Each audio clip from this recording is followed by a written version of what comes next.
Hey folks, today we're going to talk about the shadow, which is a Jungian concept that refers to the parts of us that have been put in the basement, so to speak.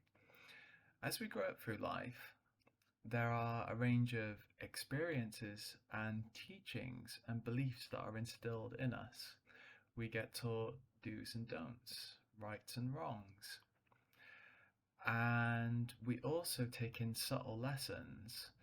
We learn through the behaviors of our parents, our peers at school, and also through the media, for example, about what is acceptable, good, and worthy, and the things that are opposite to these qualities. Because these qualities are not acceptable to our conscious minds, they get put in the basement, they get repressed. When we think about the physical qualities of an actual shadow, we can understand some of the conceptual properties of this idea. One is that the shadow, wherever there is light, the light of consciousness, there is a sort of reflection or an opposition that is always following us. And with the shadow as well, unlike looking in the mirror where we can see the features of our body very clearly, the details of our faces and so on, when we look at the shadow, we only see the form, but we do not see the details. And this refers to the unknown aspect of the shadow. Many of us do not know what our shadow is, what parts comprise our shadow, and therefore what they're all about. When we grow up, the experiences that we have are based on memories, and memories are also charged with emotions. When these two come together, they form a complex. Now, some complexes, or really any complex actually, has an archetypal part.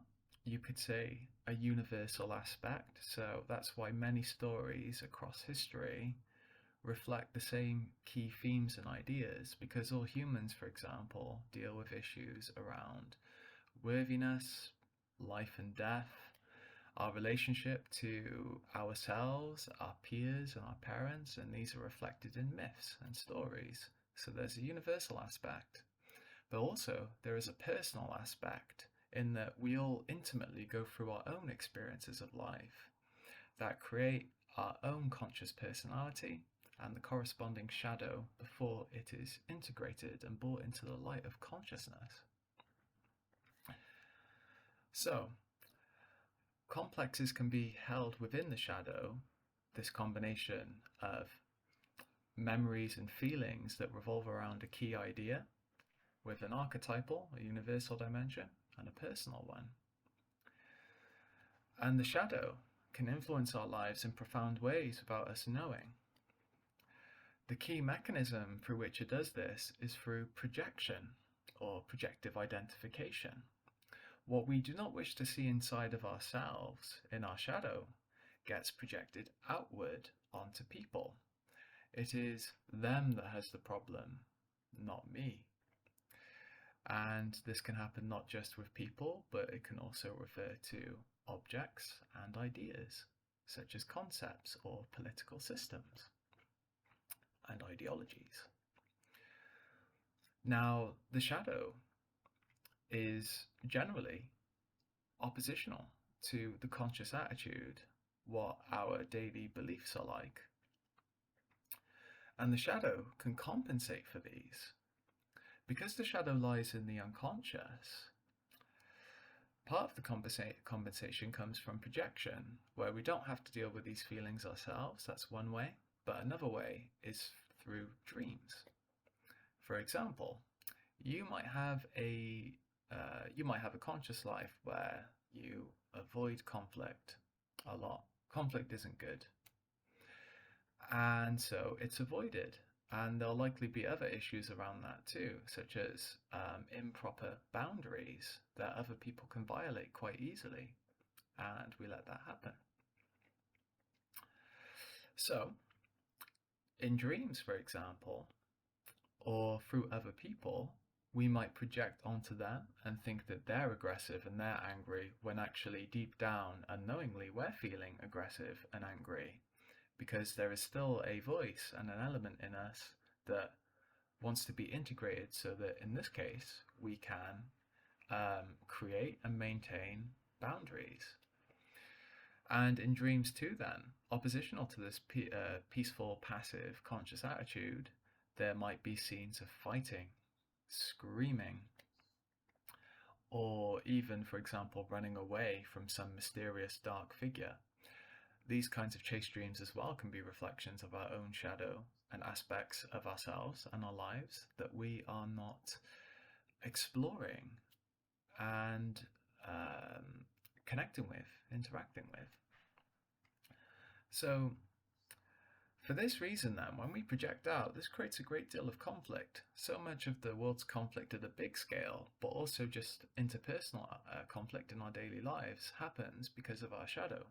Because there are things that are unacceptable in us that we find unacceptable in the wider world through projection.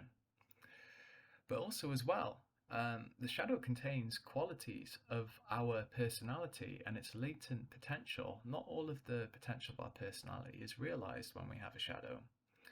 These qualities, once they're brought into the light of consciousness, can be integrated.